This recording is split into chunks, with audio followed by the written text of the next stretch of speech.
Bonjour mes semblables, alors je voulais faire un petit audio sur l'émotionnel. Alors l'émotionnel, il n'y a pas 36 solutions de le vivre, il faut le ressentir. Quand on ressent une émotion, on ressent des émotions de toute façon toute la journée. Les émotions c'est quoi? C'est un baromètre de notre état intérieur. Donc l'émotion ne parle que de nous et uniquement de nous, exclusivement que de nous et de notre monde intérieur. C'est vrai qu'il est déclenché par un facteur extérieur, que ce soit une personne, un film, une situation, une expérience. Ça, c'est le facteur extérieur qui déclenche certes cette émotion qui est à l'intérieur de nous, mais l'émotion qui est à l'intérieur de nous, elle parle que de nous et uniquement de notre monde intérieur. C'est notre baromètre de l'état dans lequel on est. Vous prenez 5 personnes, vous les mettez face à la même situation, donc il y a bien un déclencheur identique pour les 5 personnes, un déclencheur extérieur pour les 5 personnes. Les 5 personnes ne vont pas ressentir la même émotion. Pourquoi? Parce qu'elles n'ont pas la même histoire, elles n'ont pas le même monde intérieur. Donc l'émotionnel, ça parle de nous et uniquement de nous. Voilà, ça c'est une chose importante à clarifier. La première chose qu'on fait souvent d'ailleurs quand on ressent une émotion qu'on considère désagréable ou qui est beaucoup trop forte pour nous, souvent on ne va pas agir mais on va réagir. Donc j'ai déjà expliqué, quand on est dans la réaction, c'est qu'on est sur le système égotique. Le système égotique qui est le système de survie, pas que, mais qui a une fonction de survie par rapport au corps. Donc la première chose qu'on va faire quand on ressent un émotionnel trop fort, on va pas vouloir le ressentir. Et comment on fait pour pas vouloir le ressentir? On va utiliser des réactions de fuite. Donc on va vouloir fuir nos émotions. On va vouloir lutter contre nos émotions, ou on va vouloir l'anesthésier, notre émotion. Il y a plein de manières différentes. Quand on essaie par exemple de rationaliser une émotion, on essaie par exemple de lui donner, c'est-à-dire qu'on va utiliser notre mental pour rationaliser qu'est-ce qu'on ressent, ça c'est une technique ou d'anesthésie ou de fuite. Ça veut dire qu'on ne veut pas ressentir l'émotionnel. C'est pas bon. Pareil, quand on essaie de trouver un facteur extérieur pour nous apaiser dans ce qu'on ressent dans nos émotions, c'est-à-dire que on va essayer d'occuper notre esprit à autre chose, ou alors on va s'anesthésier avec du divertissement, avec, je sais pas moi, aller rencontrer des gens, peu importe. L'être humain, il a plein d'idées. Ça, c'est pareil, c'est de la fuite. On essaie de fuir ce qu'on ressent. Les conséquences à tout ça, c'est quoi? C'est qu'une émotion, ça ne se rationalise pas. Et si on essaie de réagir face à elle, c'est-à-dire qu'on ne peut pas la ressentir, c'est pas compliqué, on va juste l'intensifier dans son énergie. L'émotion, c'est une énergie qui est quand même assez puissante. Le corps émotionnel, si on ne laisse pas notre corps émotionnel fonctionner correctement, c'est-à-dire que quand on ressent une émotion, la libérer, la laisser, lui donner, l'offrir l'espace nécessaire pour que cette émotion se libère, c'est une charge énergétique de toute façon qui va se condenser. Donc ça veut dire qu'elle va prendre encore plus de puissance et elle peut même se cristalliser sur des organes du corps. Et on peut tomber malade. Elle peut aussi avoir un impact sur notre psychologie. Elle peut avoir un impact aussi sur notre façon de respirer. Même si on a l'impression que cette émotion, elle est partie, on ne la ressent plus, je vous assure qu'elle est toujours là, tapis dans l'ombre. Et elle agit. Elle essaie de trouver un moyen entre guillemets, de trouver la sortie. Et elle va aller là où elle peut. Et elle peut, c'est une énergie, c'est une énergie quand même qui a besoin d'être circulée. Une énergie qui ne circule pas, ça devient une énergie incohérente. Et qui va rendre incohérent partout où elle passe les choses. Parce qu'elle va vibrer avec tout ce qu'il y a dans notre fonctionnement et tous nos corps. Elle va transmettre toute cette vibration incohérente. Et ça peut créer des dysfonctionnements après, psychiques, psychologiques, physiques. Donc l'émotionnel, c'est vrai qu'on est dans une société où on ne nous a pas appris à comprendre notre émotionnel, à gérer notre émotionnel, à ressentir notre émotionnel, etc. En plus, l'émotionnel, il est utilisé à tort et à travers. Souvent, on utilise d'ailleurs nos émotions aussi pour avoir du pouvoir sur les autres, créer du chantage affectif. Aujourd'hui, quand on allume la télé, de toute façon, les publicitaires, vous les voyez, ils jouent énormément sur l'émotionnel des gens pour que les gens aillent dépenser leur argent pour acheter leurs produits. Hein, ils vont aller toucher des zones vraiment émotionnelles. L'émotionnalité n'a pas de rationalité. Hein. Ça n'a rien à voir. La rationalité, c'est le monde mental, c'est le corps mental. L'émotionnel, ça donne des couleurs à la vie. Ok, ça n'a pas la même fonction. Donc il ne faut pas mélanger les deux. Je vous dis ça pourquoi ? Parce que l'émotionnel, quand on accepte, c'est-à-dire qu'on lui offre l'espace de la ressentir, et on y met notre conscience. Donc je vous donne une technique. Vous ressentez une émotion qui pour vous est désagréable. La première chose à faire, c'est de l'accepter. Accepter de la ressentir. Ça ne sert à rien d'essayer de la fuir, de rationaliser, et pire, ça ne sert à rien. Les choses, vous savez, les phrases qu'on dit vite, vivement que ça passe. J'ai pas envie de ressentir ça. Vous créez de la résistance en fait. Hein, vous vous battez contre vous-même. C'est-à-dire que vous devenez violent avec votre émotion que vous êtes en train de ressentir. Vous créez une violence. La résistance, c'est une violence, c'est une énergie de violence, c'est une énergie de conflit. Hein. Ça fait mal, hein, ça crée énormément de souffrance, ça. Donc quand vous ressentez une émotion, ayez plutôt accueillez-la, acceptez de la ressentir, même si elle est désagréable. Si vous êtes dans un environnement où vous pouvez la ressentir, parce que des fois on peut peut-être pas ressentir tout de suite cette charge émotionnelle, c'est pas grave, vous différez, vous essayez de la ressentir dans un endroit où vous vous sentez en sécurité. Et là, vous lui offrez de l'espace. Vous ne cherchez pas à la guérir. Vous ne cherchez pas à dire vite, vivement que ça passe. Vous ne cherchez pas à la fuir. Vous ne cherchez pas à la rationaliser. Elle est là, vous l'acceptez. Vous lui offrez votre espace et vous lui offrez de l'espace pour qu'elle puisse retrouver son chemin. Et surtout, vous allez pouvoir mettez votre conscience. Voilà. En fait, vous offrez juste votre conscience. Vous ressentez l'émotion, vous offrez votre conscience à cette émotion. C'est une charge énergétique qui va retrouver sa route toute seule si vous lui offrez votre conscience. La conscience, c'est comme une lumière. Hein. Donc, elle va retrouver son chemin. Vous ne cherchez pas à ce qu'elle se libère. Vous lui offrez votre conscience, c'est-à-dire votre présence. Hein. Quand je dis conscience, c'est aussi la présence. Vous offrez cette présence.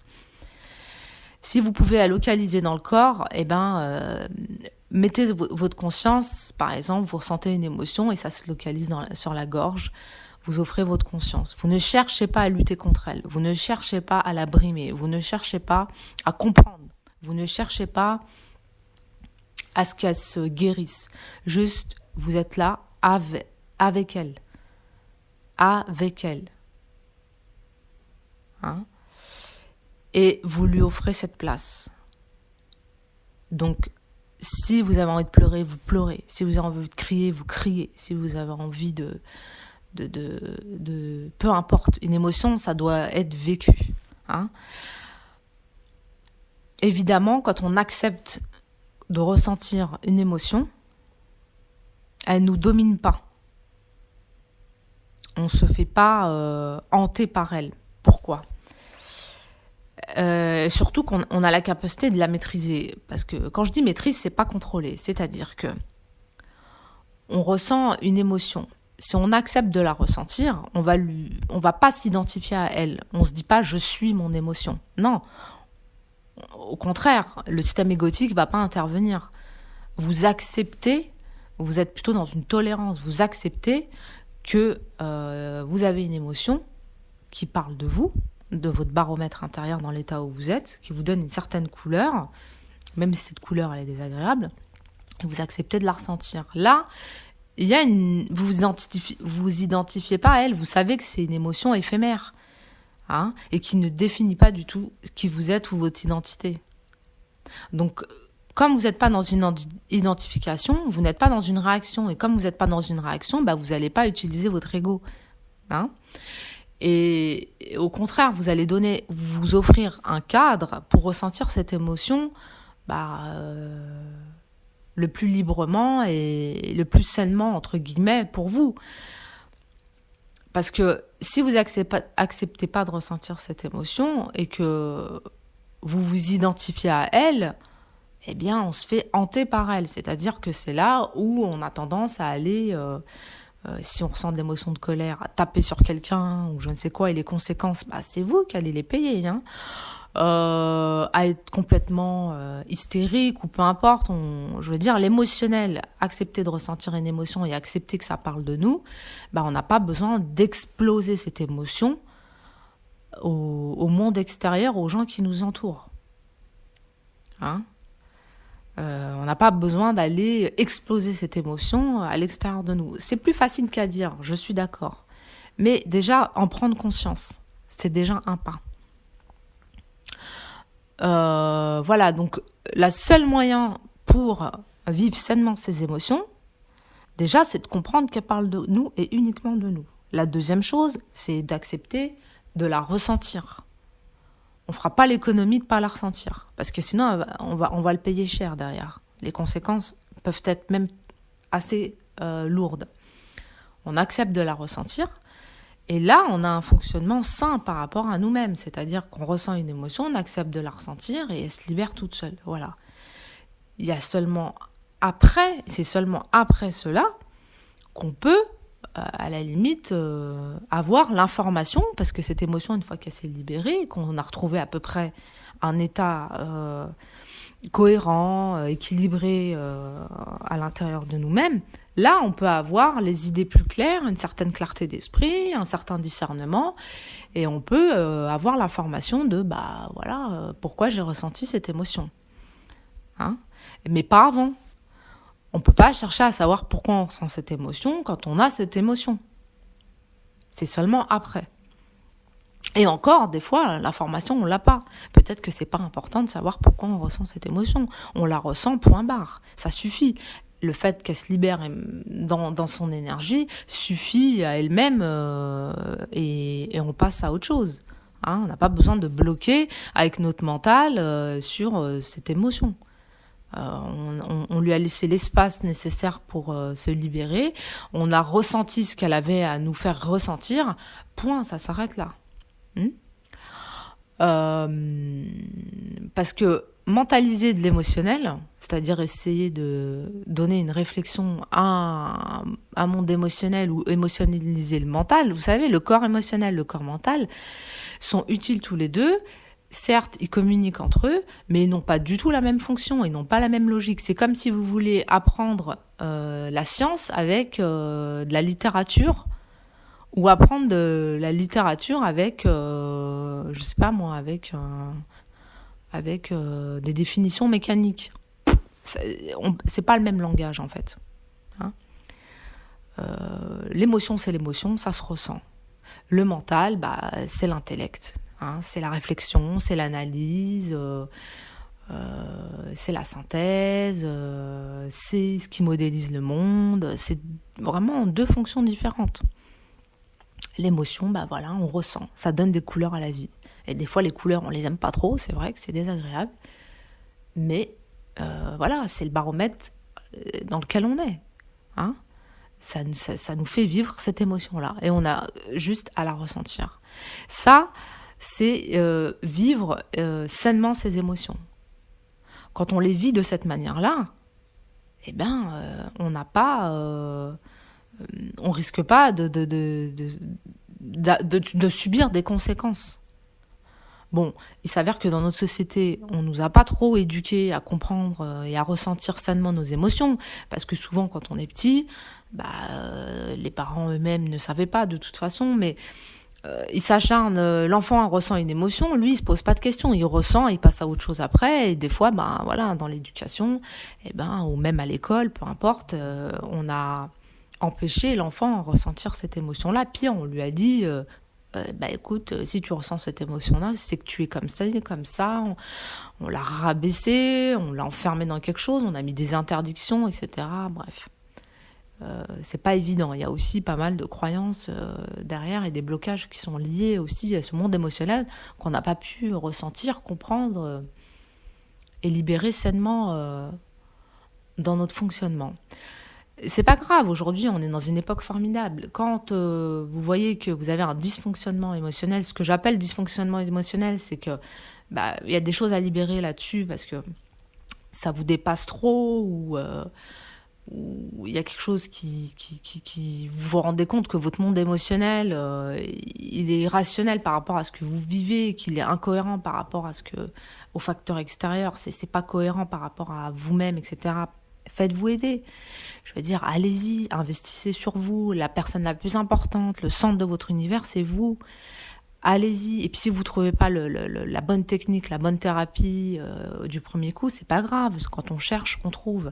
Allez-y. Ne restez pas comme ça. Trouvez le moyen d'aller vous guérir et libérer toutes ces charges qui ne vous appartiennent pas et pour retrouver une cohérence avec vous-même. Vous n'êtes pas tout seul, il y a 7,5 milliards d'êtres humains. Aujourd'hui, il y a des choses qui sont mises en place, il y a des gens qui ont vraiment, qui font du bon travail et qui ont des choses à apporter, que ce soit sur Internet ou peu importe. Ne vous laissez pas comme ça languir, agissez sur vous. Si vous n'arrivez pas à vous libérer vous-même, et à assainir ce monde, entre guillemets, assainir émotionnel, ça vous dépasse. Vraiment, investissez sur vous. Vous êtes responsable de vous. Là, ne soyez pas en position de victime. Faites-le parce que vraiment, c'est pas agréable pour vous dans votre vie. C'est pas agréable. Donc, la dernière chose que je voulais dire, c'est quand on est dans un certain état émotionnel, en tout cas dans les états émotionnels qui sont assez forts ou qu'on considère désagréables, je ne vais pas faire la liste des émotions, et surtout ne faites pas de choix. Ne prenez pas de décision quand vous êtes sur le coup des émotions, jamais. Vous regardez les publicitaires, ils savent très bien que les gens ne comprennent rien à leur monde émotionnel. Et qu'est-ce qu'ils font ? Ils l'utilisent contre nous-mêmes, et c'est comme ça qu'on se retrouve à acheter des choses qui ne servent à rien, qui ne sont pas du tout utiles et ils vont aller créer des désirs là où il n'y en a pas. Donc, quand on ressent des émotions assez fortes, surtout, ne prenez pas de décision, ne faites pas des choix à ce moment-là. Attendez d'abord de ressentir cette émotion, d'avoir libéré cette émotion. Ensuite, vous allez avoir la clarté d'esprit et le discernement, et là, vous pouvez faire des choix en conséquence, parce que si vous faites des choix alors que vous êtes sur le coup des émotions, vous n'allez pas du tout faire des choix cohérents. Vous allez subir des conséquences absurdes, c'est parce que le monde émotionnel, c'est pas du tout le monde mental. Le monde émotionnel, il n'a pas de raison. C'est pas un monde de raison, et c'est pas un monde de rationalité. Le monde émotionnel, c'est des charges énergétiques. Y a plein de couleurs et ça part, des fois quand ça part, ça part. Donc on va pas essayer, et ça peut complètement contaminer notre rationalité, notre discernement. Donc on fait pas de choix, on commence pas à prendre des décisions et on commence pas à juger ou définir les situations par rapport à cette émotion qui nous envahit dans l'instant T. On la ressent et ensuite, on prend des décisions quand on retrouve une certaine clarté. Faites-vous aider aussi par la respiration. Quand il y a une charge émotionnelle trop forte, respirez. Et de toute façon, le seul moyen de se libérer, entre guillemets, des émotions qu'on trouve désagréables, c'est de les ressentir. On ne fera pas l'économie de ne pas les ressentir. Il faut les ressentir. On a besoin de les ressentir. Donc il faut les accepter et on a besoin de leur donner cet espace pour que cette énergie puisse se libérer. Voilà ce que j'avais à vous dire sur l'émotionnel. Donc pour résumer, l'émotionnel, c'est quoi ? C'est le baromètre dans l'état dans lequel on est. Donc ça parle de nous et uniquement de nous. Ça nous donne les couleurs des couleurs à la vie. Donc des fois, quand on a des émotions qu'on considère pas très désagréables, ça n'a rien à voir avec l'extérieur. L'extérieur n'est qu'un facteur déclencheur. L'extérieur n'est qu'un déclencheur en fait de l'émotion, d'accord? Donc ça parle uniquement de nous. Ça, c'est la première chose à savoir. La deuxième chose à savoir, la seule moyen de se libérer des émotions, c'est de les vivre. Donc d'abord, on les ressent. On les rationalise pas avant, on ne cherche pas à les fuir, on ne cherche pas à les refouler. On les ressent, voilà. Et on trouve, quand on accepte de les ressentir, ça se passe bien. Cette énergie peut circuler librement. Si c'est trop difficile, s'il s'avère que c'est beaucoup trop lourd, investissez sur vous, faites-vous aider. Il y a plein de choses, il y a plein de techniques aujourd'hui qui peuvent vous aider à vous libérer de cette charge émotionnelle. Et de toute façon, il faudra la ressentir. Hein. Ensuite, ne prenez jamais de décision quand vous êtes sous le coup des émotions. Jamais, jamais, jamais. Hein. L'émotionnel, il n'a pas du tout la raison, il n'a pas du tout la logique intellectuelle. Donc, attendez d'abord de ressentir cette émotion. Une fois que cette énergie a repris sa place, eh bien là, vous pouvez avoir une certaine clarté d'esprit. Et là, vous pouvez prendre des décisions et avoir un discernement plus adéquat dans votre vie. Voilà ce que j'avais à vous transmettre par rapport aux émotions. À très bientôt. Au revoir.